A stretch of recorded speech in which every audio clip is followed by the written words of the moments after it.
Welcome back to my channel. It's been a few weeks since I've done a video, so I thought I'd do one this time on gloves. I find gloves tricky. I find either they're too tight or the fingertips are too long, which I really don't like when trying to feel your handlebars and your indicators and your clutch and brake levers. So yeah, I find them a problem. Whenever I need to get gloves, despair. And sadly that time has come round again because the gloves that I do use have torn recently and they're not very old, so I need to find some new ones. So I'm going to do this video in two parts. So I'm going to review the gloves that failed. I have some autumn winter gloves from the same supplier, which I'm going to review as well. And I'm going to talk about some that I bought recently, which with the intention of being a replacement. They're from Gold Top. These are Tucano Urbano, these gloves I've got here. So I'm going to go through them. So first of all, the glove that I currently wear in the summer, they're called an Andrew glove, £52.98 from Urban Rider. I think they were about that when I bought them. Only had them just over a year.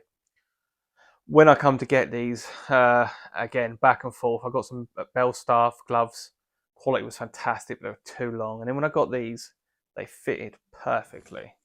And I was so happy about that because it's so difficult for me to find gloves that really fit snugly. As you can see, this is the glove that hasn't torn. They really flexible. You've got the mesh on it for when it's hot, and obviously it's been hot the last couple of months, so you get the wind flow through your hands, and you have the knuckle protection there for if you hit the deck, and some reinforced padding for the front. Feel brilliant. I was so happy.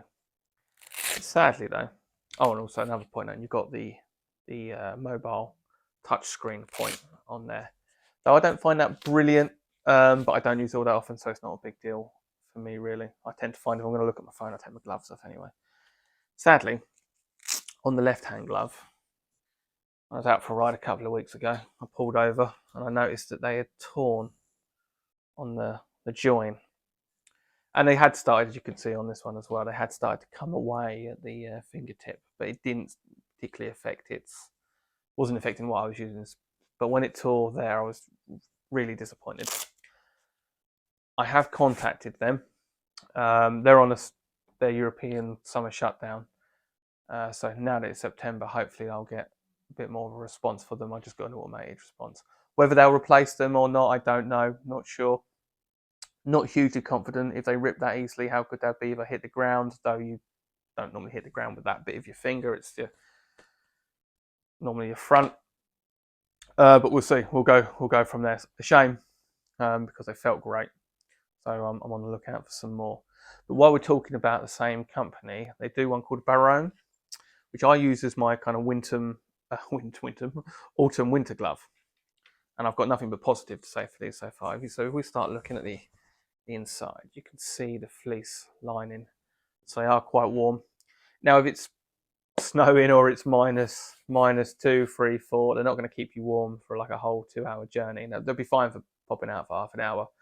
If you want to keep really warm in those kind of weathers, you perhaps need to go for some like huge ski gloves or heated glove. I quite like the look of the Racer, a French company. Their heated glove looks great. Been tempted to buy one, might get one this winter. But for general stuff, and certainly for autumn riding, that brilliant. They have a little thing there for wiping your visor in the rain. That's quite cool. And you have D30 inserts on the palm, so again, a bit of protection when hitting the ground. And you've got the knuckle protection. So if I show you them one, I always put on the right glove first. I don't know if anyone else does this, but it's just habit. Double buckle, so you can adjust it depending on what your wrist size is, and the zip on the side, which I do like. So then you can tuck it under your jacket. These were just shy of £60, £59.98 from Urban Rider. Urban Rider were always very quick, and they're good for returns. So yeah, recommend these. Absolutely brilliant. They should, at the rate. I don't ride heavily during the winter anymore compared to what I used to. I used to commute and ride every day. They should last me years at this rate. These sadly have not. So I ordered some Gold Top gloves. I'll give you a little sneak preview of them. These are Raptor glove. I ordered both men and women's. because again, I'm funny with sizes, and sometimes women's gloves do fit me better, which is a bit of a tip. Don't be afraid to put on women's gloves. If they're the style you like and they fit good, who cares? It's all about feeling comfortable. So I'll do a separate review on them, and I'll update if anything comes back from the Italian firm as to potentially replacing these. Thanks for joining me. I'll do another video real soon on the gold tops. Cheers.